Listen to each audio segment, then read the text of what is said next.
Lei nº 7.210, de 11 de julho de 1984, institui a Lei de Execução Penal.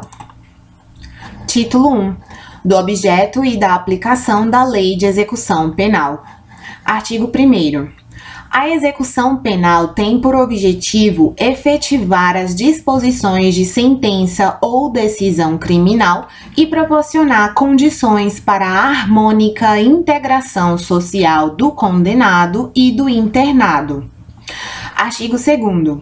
A jurisdição penal dos juízes ou tribunais da Justiça Ordinária em todo o território nacional será exercida no processo de execução na conformidade desta lei e do Código de Processo Penal.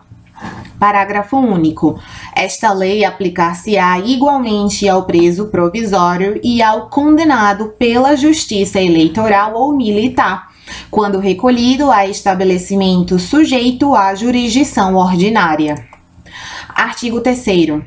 Ao condenado e ao internado serão assegurados todos os direitos não atingidos pela sentença ou pela lei.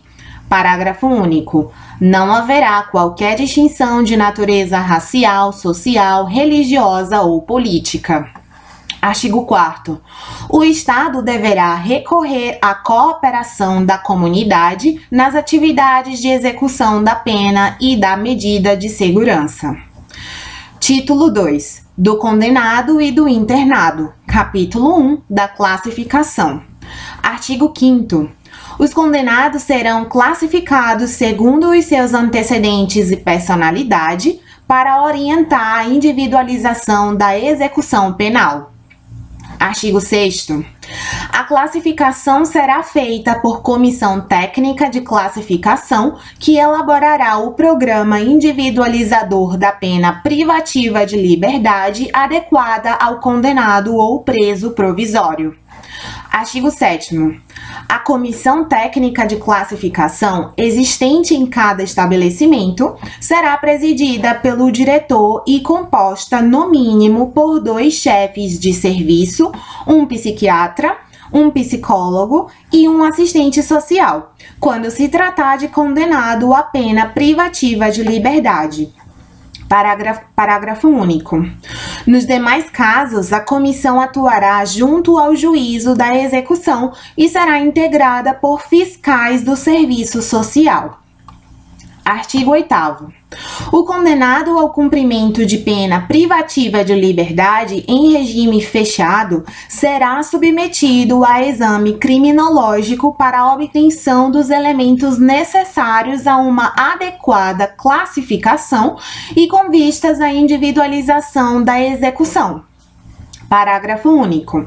Ao exame de que trata este artigo, poderá ser submetido o condenado ao cumprimento da pena privativa de liberdade em regime semiaberto. Artigo 9º. A comissão, no exame para a obtenção de dados reveladores da personalidade, observando a ética profissional e tendo sempre presentes peças ou informações do processo, poderá, inciso 1, entrevistar pessoas. 2. Requisitar de repartições ou estabelecimentos privados dados e informações a respeito do condenado. 3. Realizar outras diligências e exames necessários. Artigo 9º-A. O condenado por crime doloso praticado com violência grave contra a pessoa, bem como por crime contra a vida, contra a liberdade sexual ou por crime sexual contra vulnerável, será submetido obrigatoriamente à identificação do perfil genético, mediante extração de DNA, ácido desoxirribonucleico, por técnica adequada e indolor, por ocasião do ingresso no estabelecimento prisional. Parágrafo 1º. A identificação do perfil genético será armazenada em banco de dados sigiloso, conforme regulamento a ser expedido pelo Poder Executivo. Parágrafo 1º-A. A regulamentação deverá fazer constar garantias mínimas de proteção de dados genéticos, observando as melhores práticas da genética forense. Segundo, a autoridade policial federal ou estadual poderá requerer ao juiz competente, no caso de inquérito instaurado, o acesso ao banco de dados de identificação de perfil genético. Terceiro, deve ser viabilizado ao titular de dados genéticos o acesso aos seus dados constantes nos bancos de perfis genéticos, bem como a todos os documentos da cadeia de custódia que gerou esse dado, de maneira que possa ser contraditado pela defesa. Quarto, o condenado pelos crimes previstos no caput deste artigo, que não tiver sido submetido à identificação do perfil genético por ocasião do ingresso no estabelecimento prisional, deverá ser submetido ao procedimento durante o cumprimento da pena. Quinto, a amostra biológica coletada só poderá ser utilizada para o único e exclusivo fim de permitir a identificação pelo perfil genético, não estando autorizadas as práticas de fenotipagem genética ou de busca familiar. Sexto, uma vez identificado o perfil genético, a amostra biológica recolhida nos termos do caput deste artigo deverá ser correta e imediatamente descartada, de maneira a impedir a sua utilização para qualquer outro fim. Sétimo, a coleta da amostra biológica e a elaboração do respectivo laudo serão realizadas por perito oficial. Oitavo, constitui falta grave a recusa do condenado em submeter-se ao procedimento de identificação do perfil genético. Capítulo 2 da Assistência, Seção 1, Disposições Gerais. Artigo 10. A assistência ao preso e ao internado é dever do Estado, objetivando prevenir o crime e orientar o retorno à convivência em sociedade. Parágrafo único. A assistência estende-se ao egresso. Artigo 11. A assistência será, inciso 1, material, inciso 2, a saúde, inciso 3, jurídica, inciso 4, educacional, inciso 5, social, inciso 6, religiosa. Seção 2. Da assistência material. Artigo 12. A assistência material ao preso e ao internado consistirá no fornecimento de alimentação, vestuário e instalações higiênicas. Artigo 13. O estabelecimento disporá de instalações e serviços que atendam aos presos nas suas necessidades pessoais, além de locais destinados à venda de produtos e objetos permitidos e não fornecidos pela administração. Seção 3. Da assistência à saúde. Artigo 14. A assistência à saúde do preso e do internado de caráter preventivo e curativo compreenderá atendimento médico, farmacêutico e odontológico. Parágrafo 1º, vetado. Parágrafo 2º. Quando o estabelecimento penal não estiver aparelhado para prover a assistência médica necessária, esta será prestada em outro local, mediante autorização da direção do estabelecimento. Parágrafo 3º. Será assegurado acompanhamento médico à mulher, principalmente no pré-natal e no pós-parto, extensivo ao recém-nascido. Seção 4. Da assistência jurídica. Artigo 15. A assistência jurídica é destinada aos presos e aos internados sem recursos financeiros para constituir advogado. Artigo 16. As unidades da Federação deverão ter serviços de assistência jurídica integral e gratuita pela Defensoria Pública, dentro e fora dos estabelecimentos penais. Parágrafo 1º. As unidades da Federação deverão prestar auxílio estrutural, pessoal e material à Defensoria Pública, no exercício de suas funções, dentro e fora dos estabelecimentos penais. Parágrafo 2º. Em todos os estabelecimentos penais, haverá local apropriado destinado ao atendimento pelo defensor público. Parágrafo 3º. Fora dos estabelecimentos penais, serão implementados núcleos especializados da Defensoria Pública para a prestação de assistência jurídica integral e gratuita aos réus, sentenciados em liberdade, egressos e seus familiares, sem recursos financeiros para constituir advogado. Seção 5. Da assistência educacional. Artigo 17. A assistência educacional compreenderá a instrução escolar e a formação profissional do preso e do internado. Artigo 18. O ensino de primeiro grau será obrigatório, integrando-se no sistema escolar da unidade federativa. Artigo 18-A. O ensino médio, regular ou supletivo, com formação geral ou educação profissional de nível médio, será implantado nos presídios, em obediência ao preceito constitucional de sua universalização. Parágrafo 1º. O ensino ministrado aos presos e presas integrar-se-á ao sistema estadual e municipal de ensino e será mantido administrativa e financeiramente com o apoio da União, não só com os recursos destinados à educação, mas pelo sistema estadual de justiça ou administração penitenciária. Parágrafo 2º. Os sistemas de ensino oferecerão aos presos e às presas cursos supletivos de educação de jovens e adultos. Parágrafo 3º. A União, os estados, os municípios e o Distrito Federal incluirão em seus programas de educação à distância e de utilização de novas tecnologias de ensino o atendimento aos presos e às presas. Artigo 19. O ensino profissional será ministrado em nível de iniciação ou de aperfeiçoamento técnico. Parágrafo único. A mulher condenada terá ensino profissional adequado à sua condição. Artigo 20. As atividades educacionais podem ser objeto de convênio com entidades públicas ou particulares, que instalem escolas ou ofereçam cursos especializados. Artigo 21. Em atendimento às condições locais, dotar-se-á cada estabelecimento de uma biblioteca para uso de todas as categorias de reclusos, provida de livros instrutivos, recreativos e didáticos. Artigo 21-A.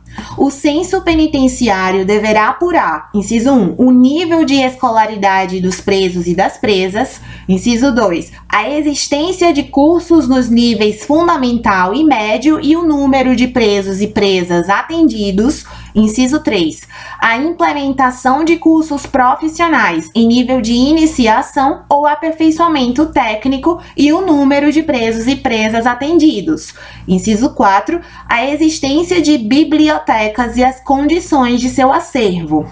Inciso 5. Outros dados relevantes para o aprimoramento educacional de presos e presas. Seção 6. Da assistência social.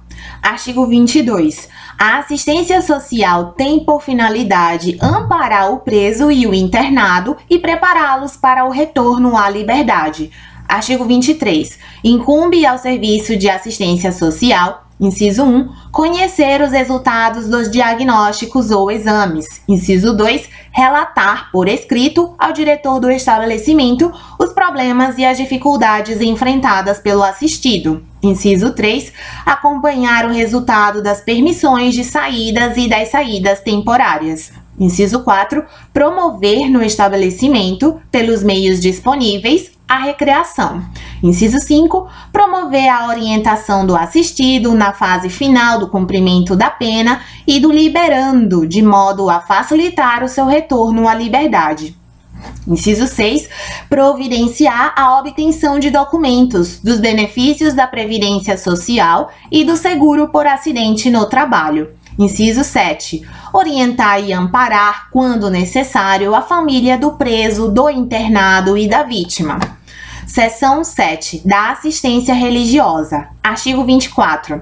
A assistência religiosa com liberdade de culto será prestada aos presos e aos internados, permitindo-se-lhes a participação nos serviços organizados no estabelecimento penal, bem como a posse de livros de instrução religiosa.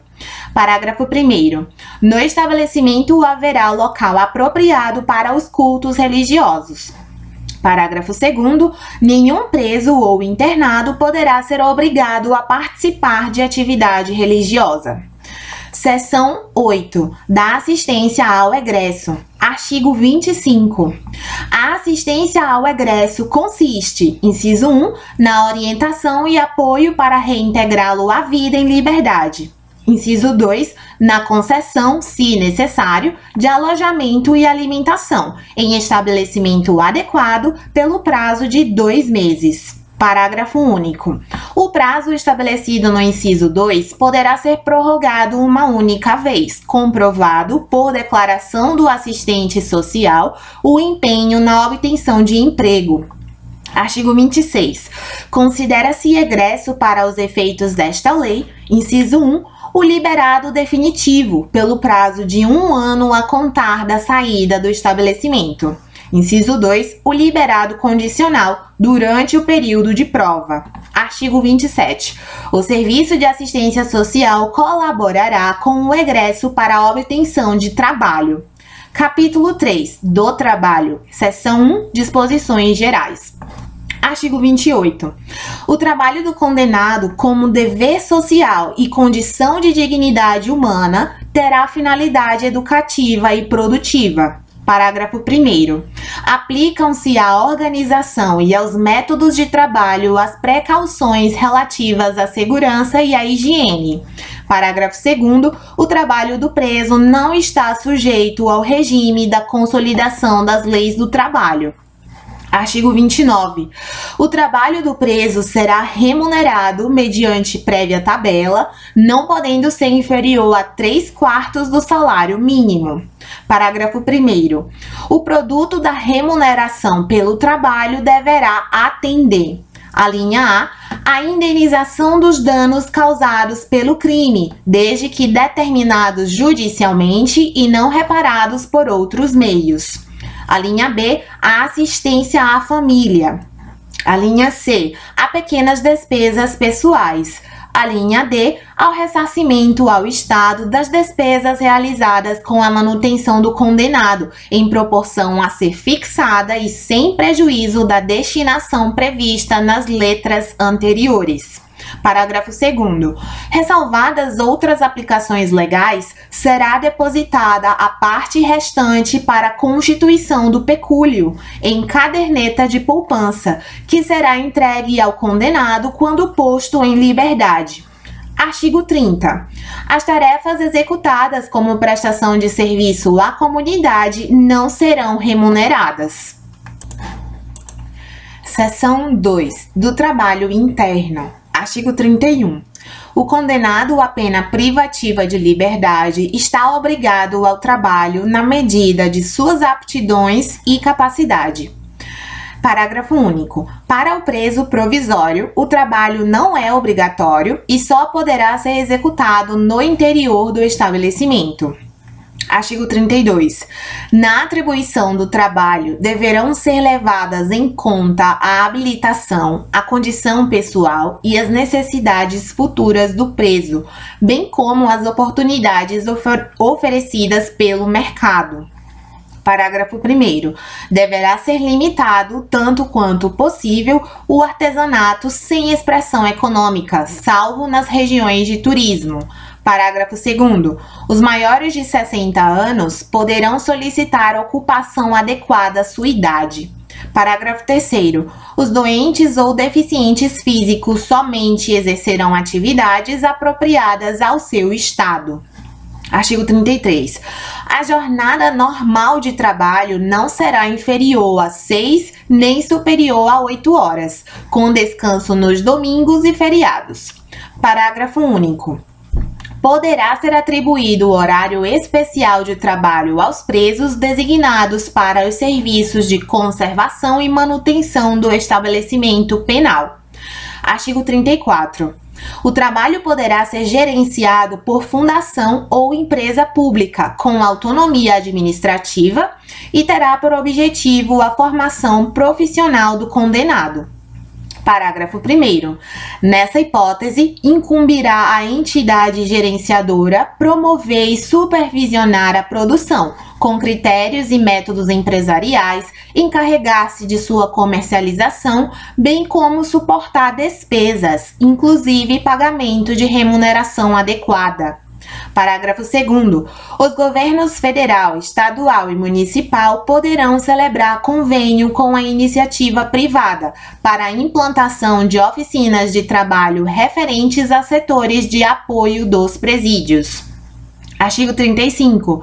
Os órgãos da administração direta ou indireta da União, Estados, Territórios, Distrito Federal e dos municípios adquirirão, com dispensa de concorrência pública, os bens ou produtos do trabalho prisional, sempre que não for possível ou recomendável realizar-se a venda a particulares.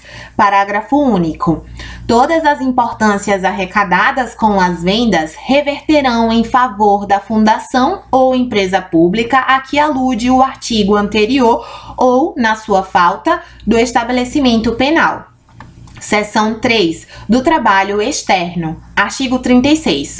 O trabalho externo será admissível para os presos em regime fechado somente em serviço ou obras públicas realizadas por órgãos da administração direta ou indireta ou entidades privadas, desde que tomadas as cautelas contra a fuga e em favor da disciplina. Parágrafo 1º. O limite máximo do número de presos será de 10% do total de empregados na obra. Parágrafo 2º. Caberá ao órgão da administração, à entidade ou à empresa empreiteira a remuneração desse trabalho. Parágrafo 3º. A prestação de trabalho à entidade privada depende do consentimento expresso do preso. Artigo 37. A prestação de trabalho externo a ser autorizada pela direção do estabelecimento dependerá de aptidão, disciplina e responsabilidade, além do cumprimento mínimo de 1/6 da pena. Parágrafo único. Revogar-se-á a autorização de trabalho externo ao preso que vier a praticar fato definido como crime, for punido por falta grave ou tiver comportamento contrário aos requisitos estabelecidos neste artigo. Capítulo 4. Dos deveres, dos direitos e da disciplina. Seção 1. Dos deveres. Artigo 38. Cumpre ao condenado, além das obrigações legais inerentes ao seu estado, submeter-se às normas de execução da pena. Artigo 39. Constituem deveres do condenado. Inciso 1. Comportamento disciplinado e cumprimento fiel da sentença. Inciso 2. Obediência ao servidor e respeito a qualquer pessoa com quem deva relacionar-se. Inciso 3. Urbanidade e respeito no trato com os demais condenados. Inciso 4. Conduta oposta aos movimentos individuais ou coletivos de fuga ou de subversão à ordem ou à disciplina. Inciso 5. Execução do trabalho, das tarefas e das ordens recebidas. Inciso 6. Submissão à sanção disciplinar imposta. Inciso 7. Indenização à vítima ou aos seus sucessores. Inciso 8. Indenização ao Estado, quando possível, das despesas realizadas com a sua manutenção, mediante desconto proporcional da remuneração do trabalho. Inciso 9. Higiene pessoal e asseio da cela ou alojamento. Inciso 10. Conservação dos objetos de uso pessoal. Parágrafo único. Aplica-se ao preso provisório, no que couber, o disposto neste artigo. Seção 2. Dos direitos. Artigo 40. Impõe-se a todas as autoridades o respeito à integridade física e moral dos condenados e dos presos provisórios. Artigo 41. Constituem direitos do preso. Inciso 1. Alimentação suficiente e vestuário. Inciso 2. Atribuição de trabalho e sua remuneração. Inciso 3. Previdência social. Inciso 4. Constituição de pecúlio. Inciso 5. Proporcionalidade na distribuição do tempo para o trabalho, o descanso e a recreação. Inciso 6. Exercício das atividades profissionais, intelectuais, artísticas e desportivas anteriores, desde que compatíveis com a execução da pena. Inciso 7. Assistência material à saúde, jurídica, educacional, social e religiosa. Inciso 8. Proteção contra qualquer forma de sensacionalismo. Inciso 9. Entrevista pessoal e reservada com o advogado. Inciso 10. Visita do cônjuge, da companheira, de parentes e amigos em dias determinados. Inciso 11. Chamamento nominal. Inciso 12. Igualdade de tratamento, salvo quanto às exigências da individualização da pena. Inciso 13. Audiência especial com o diretor do estabelecimento. Inciso 14. Representação e petição a qualquer autoridade em defesa de direito. Inciso 15. Contato com o mundo exterior por meio de correspondência escrita, da leitura e de outros meios de informação que não comprometam a moral e os bons costumes. Inciso 16. Atestado de pena a cumprir, emitido anualmente, sob pena da responsabilidade da autoridade judiciária competente. Parágrafo único. Os direitos previstos nos incisos 5, 10 e 15 poderão ser suspensos ou restringidos mediante ato motivado do diretor do estabelecimento. Artigo 42. Aplica-se ao preso provisório e ao submetido à medida de segurança no que couber o disposto nesta seção. Artigo 43. É garantida a liberdade de contratar médico de confiança pessoal do internado ou do submetido a tratamento ambulatorial por seus familiares ou dependentes, a fim de orientar e acompanhar o tratamento. Parágrafo único. As divergências entre o médico oficial e o particular serão resolvidas pelo juiz da execução. Seção 3. Da disciplina. Subseção 1. Disposições gerais. Artigo 44. A disciplina consiste na colaboração com a ordem, na obediência às determinações das autoridades e seus agentes e no desempenho do trabalho. Parágrafo único. Estão sujeitos à disciplina o condenado à pena privativa de liberdade ou restritiva de direitos e o preso provisório. Artigo 45. Não haverá falta nem sanção disciplinar sem expressa e anterior previsão legal ou regulamentar. Parágrafo 1º. As sanções não poderão colocar em perigo a integridade física e moral do condenado. Parágrafo 2º. É vedado o emprego de cela escura. Parágrafo 3º. São vedadas as sanções coletivas. Artigo 46. O condenado ou denunciado no início da execução da pena ou da prisão será cientificado das normas disciplinares. Artigo 47. O poder disciplinar na execução da pena privativa de liberdade será exercido pela autoridade administrativa conforme as disposições regulamentares. Artigo 48. Na execução das penas restritivas de direitos, o poder disciplinar será exercido pela autoridade administrativa a que estiver sujeito o condenado. Parágrafo único. Nas faltas graves, a autoridade representará ao juiz da execução para os fins dos artigos 118, inciso 1, 125, 127, 181, parágrafos 1º, letra D e parágrafo 2º desta lei. Subseção 2. Das faltas disciplinares. Artigo 49. As faltas disciplinares classificam-se em leves, médias e graves. A legislação local especificará as leves e médias, bem assim as respectivas sanções. Parágrafo único. Pune-se a tentativa com a sanção correspondente à falta consumada. Artigo 50. Comete falta grave o condenado à pena privativa de liberdade que, inciso 1, incitar ou participar de movimento para subverter a ordem ou a disciplina. Inciso 2, fugir. Inciso 3, possuir indevidamente instrumento capaz de ofender a integridade física de outrem. Inciso 4, provocar acidente de trabalho. Inciso 5, descumprir no regime aberto as condições impostas.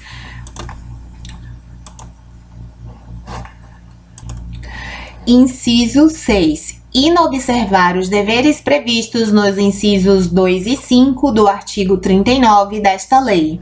Inciso 7. Tiver em sua posse, utilizar ou fornecer aparelho telefônico, de rádio ou similar, que permita a comunicação com outros presos ou com o ambiente externo.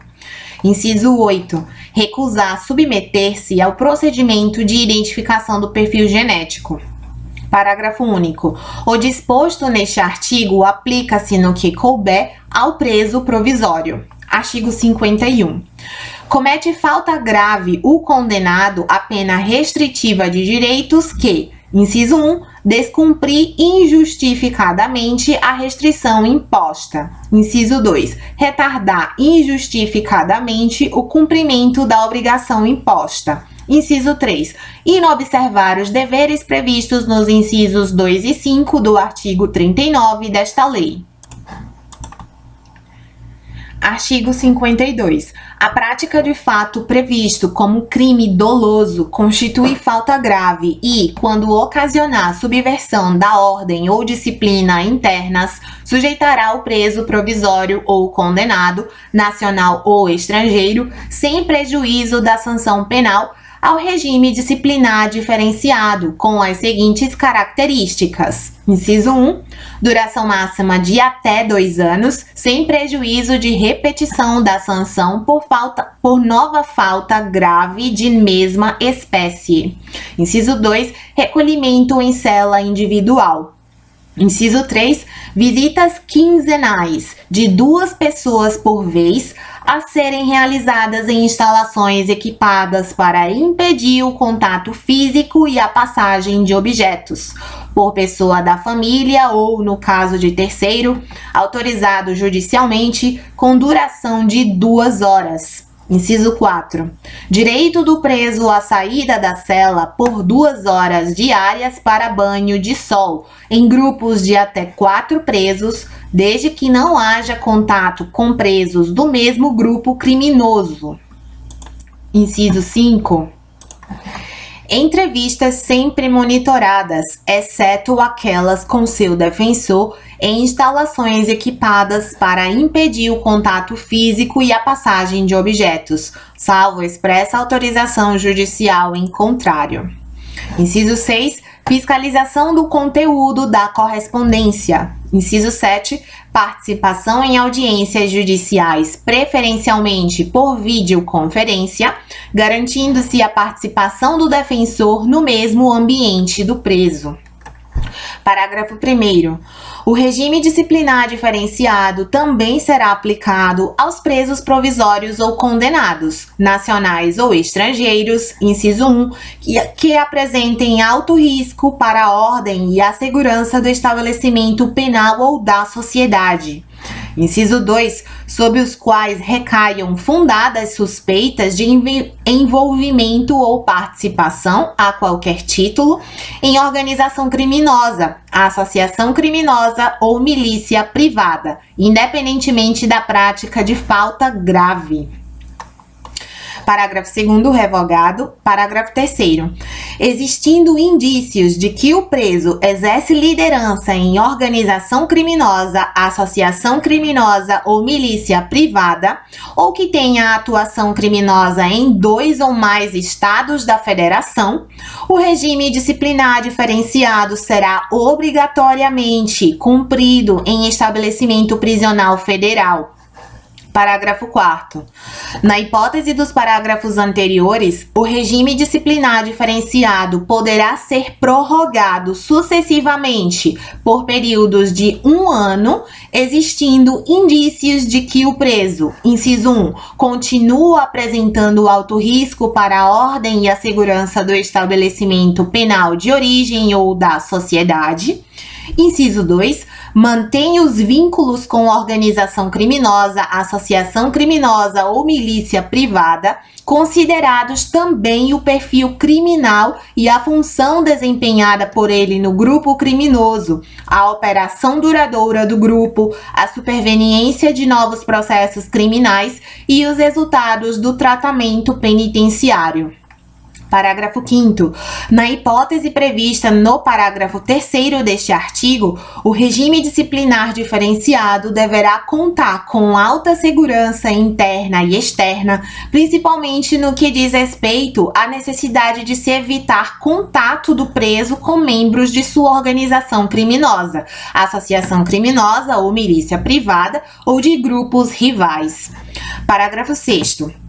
A visita de que trata o inciso 3 do caput deste artigo será gravada em sistema de áudio ou de áudio e vídeo e, com autorização judicial, fiscalizada por agente penitenciário.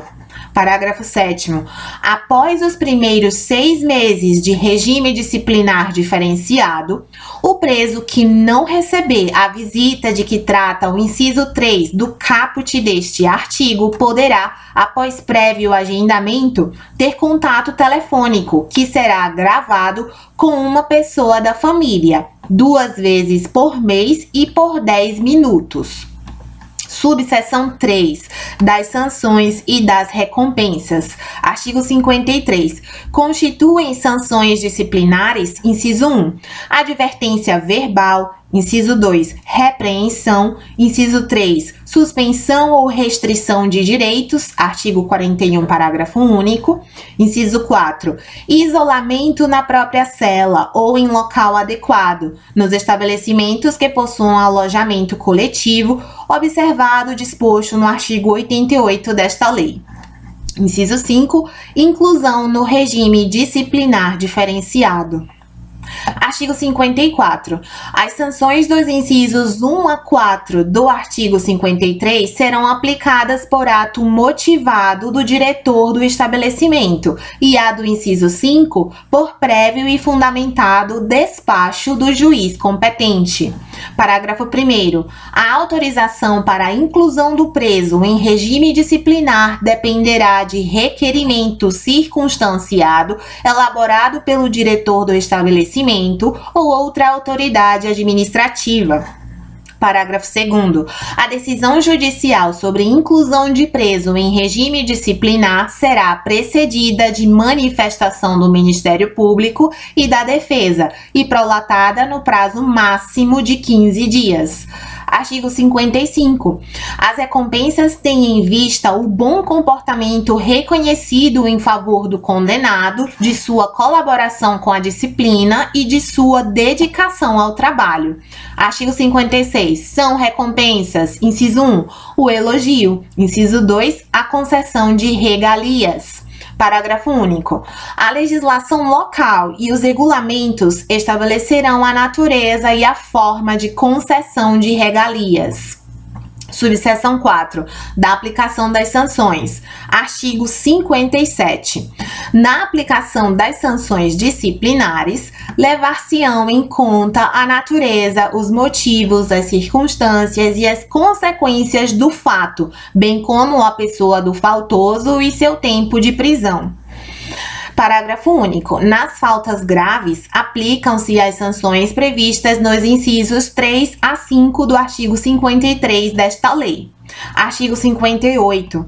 O isolamento, a suspensão e a restrição de direitos não poderão exceder a 30 dias, ressalvada a hipótese do regime disciplinar diferenciado.